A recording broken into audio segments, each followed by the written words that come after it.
Anak-anakku semuanya, alhamdulillah. Yang perlu kalian syukuri adalah nikmat agung yang Allah berikan kepada kalian, yaitu Allah menempatkan kalian di tempat yang amat mulia di muka bumi ini, yang baginda Nabi menggelarinya dengan gelar taman surga.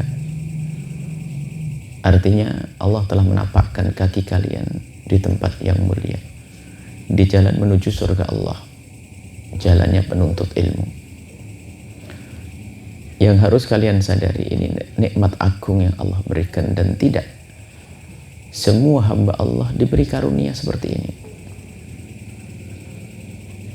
Banyak orang merindukan untuk menjadi seperti kalian, maka jangan sampai kalian menjadi hamba yang tidak pernah mensyukuri. Banyak di luar sana orang-orang yang merindukan seperti kalian. Agung kalian, semua nafas-nafas kalian ada nilai pahala yang Allah akan kembalikan kepada kalian, dan kepada bukan saja kalian yang mendapatkan kemuliaan pahala, kalian mendapatkan pahala, orang tua kalian mendapatkan pahala, orang yang memperjuangkan kalian saat ini, orang yang berjuang untuk kalian saat ini mendapatkan pahala, dan pahalanya bukan main-main, sangat agung. Semua aktivitas yang ada di sini ada nilai pahala. Maka mungkin jika ada di antara kalian yang gelisah di pondok, gelisah, sedih, susah di pondok, setiap hari susah, pun pada akhirnya kalian juga tidak bisa meninggalkan tempat ini. Kita menemukan di pesantren sana ada anak itu setiap hari nangis, setiap seminggu sekali nangis, sebulan sekali nangis kalau waktu orang tuanya telepon. Waktu orang tuanya kunjung tuh nangis dan pengen pulang. Ada datang kepada Buya, berapa tahun kau seperti itu? 4 tahun Buya. 3 tahun, tingkat 4 tahun. 4 tahun. Itulah keunikan. Biarpun kamu tidak kerasan sering nangis, tapi kenyataannya Allah tidak ridho kalau kau di luar. Jadi biarpun kamu suka nangis, tetap di dalam pondok pesantren. Artinya kau dipilih. Inilah kalau orang milih, kalau seorang hamba dipilih oleh Allah, biarpun dianya sebetulnya tidak betah di dalam pondok, tapi mau keluar nggak bisa. Sampai 4 tahun, dan dia sampai dikuat ilmunya, sampai ngerti. Dan baru tahun keempat dia bisa senyum di pondok. Tahun keempat baru bisa senyum di pondok. 4 tahun dia nangis terus, setiap ada orang tua yang nangis pengen pulang, tapi kenyataannya nggak bisa keluar. Jadi ada anak-anak yang dipilih oleh Allah. Kalau sudah dipilih oleh Allah, nggak ada yang bisa mengganggunya. Tapi kalau sudah tidak dipilih oleh Allah, unik. Pernah waktu Buya belajar dulu menemukan anak yang kerjaannya nangis di pondok. Bukan sekedar menangis, tapi ngeganggu juga di pondok. Pernah tak ceritakan juga di sini tahun yang lalu. Sengaja Buya ulang biar kalian semakin yakin bahwasanya pilihan Allah itu mahal yang harus kalian syukuri, biarpun kalian gelisah di sini. Tapi kenyataannya kalian tetap dimasukkan ke tempat ini. Kalian gelisah, sedih, nangis, kangen rumah. Oke. Ingat tontonan di rumah, ingat permainan di rumah, ingat televisi di rumah, tapi kenyataannya kalian di sini. Dipaksa oleh Allah untuk masuk ke tempat yang mulia. Seperti disebutkan oleh baginda Nabi, ajibtu min qaumin, aku heran dengan sekelompok kaum yusaquna ilal jannati bisalasil. Ada satu kaum itu dibawa ke surga itu pakai rantai. Ada sekelompok orang itu dibawa ke surga itu pakai rantai, dipaksa dulu. Dipaksa suruh mondok, dipaksa, tapi tetap mondok juga akhirnya, selamat akhirnya. Jadi orang soleh, solehah. Ada anak yang nangis terus, ganggu di pondok, pengen pulang. Akhirnya diantarkan pulang ke rumahnya. Tempatnya jauh, bukan desa, desanya desa, bukan kampung, kampungnya kampung. Sampai Ustadz yang mengantarkan tadi bingung, setelah sampai di rumahnya orang tuanya tidak ada. Di mana orang tuamu? Masih cari makan. Kalau jam begini bisa cari pakan. Kalau bahasa Jawa ramban. Cari makanan kambing. Rumahnya sangat sederhana. Sama Ustadz itu diduga waktu di pondok suka nangis itu karena mungkin anaknya orang kaya yang biasa hidup manja, sehingga di pondok tidak betah, sehingga nggak bisa kerasan di pondok, akhirnya diizinkan pulang. Diizinkan pulang, diantarkan sama Ustadznya. Sampai di rumahnya Ustadznya bingung. Rumahnya seperti itu, banyak bocor sana sini, nggak ada tertutup, pasti nyamuk banyak. Sama rumah sapi, sama rumah kambingnya jejer.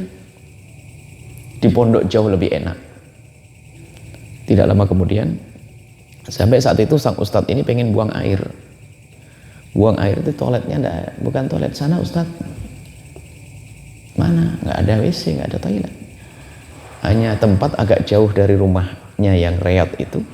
Tempat agak jauh hanya ada semacam plastik atau karung yang dibelah jadi dua sehingga melebar begitu, dipasang kayu begini jadi menutup.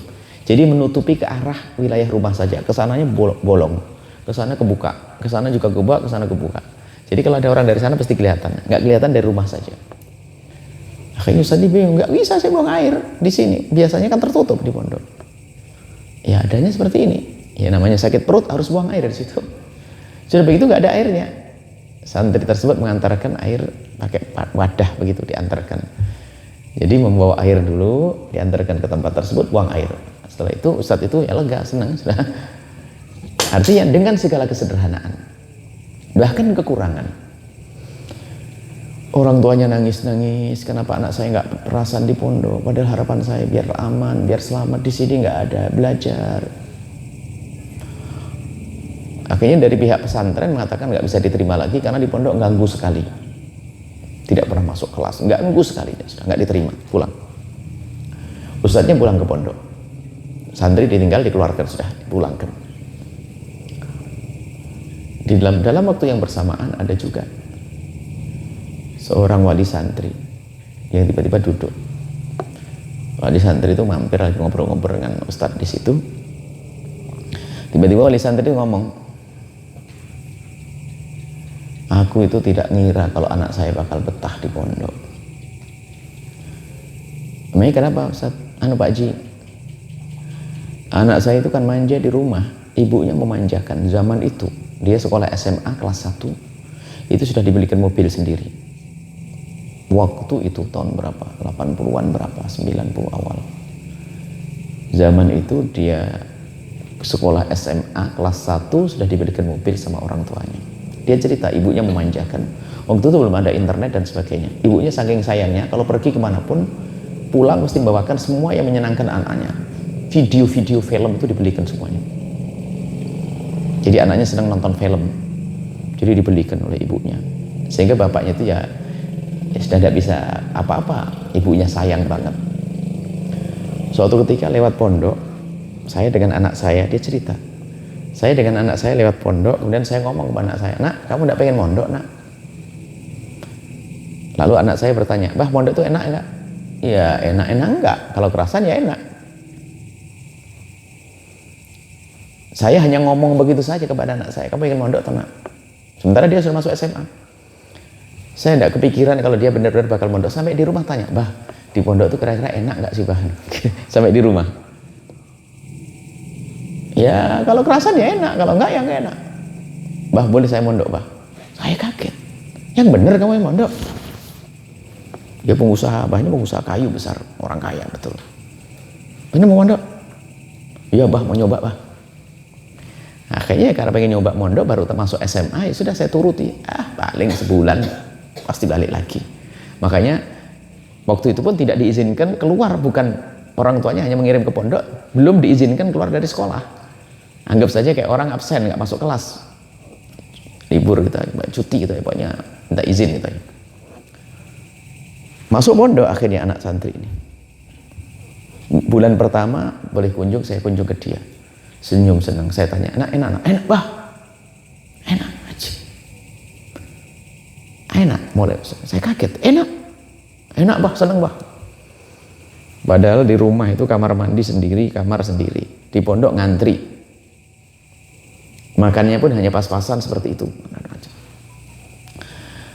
Cuman saya belum yakin betul kalau kekerasan. Dan sekarang ini, lah ini pas kunjungan ini adalah bulan yang keempat. Bulan kedua lagi saya kunjung, tak pikir paling tak tahu bulan keempat tambah seneng dia. Bulan keempat sudah mantep betul, mantep ya sudah. Sekolahnya dikeluarin, sudah tidak keluar sekolah SMA lagi. Mobilnya sudah nggak dipakai lagi kan.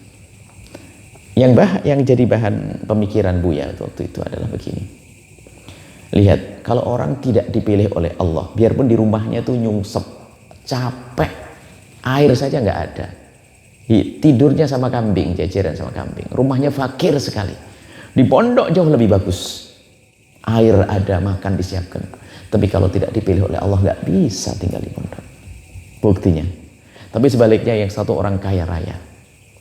Dan sampai hari ini Buya menemukan di pondok, termasuk di pondok pusat itu, makannya sederhana. Banyak anaknya orang kaya. Tapi kalau di pondok bukan kayak orang kaya.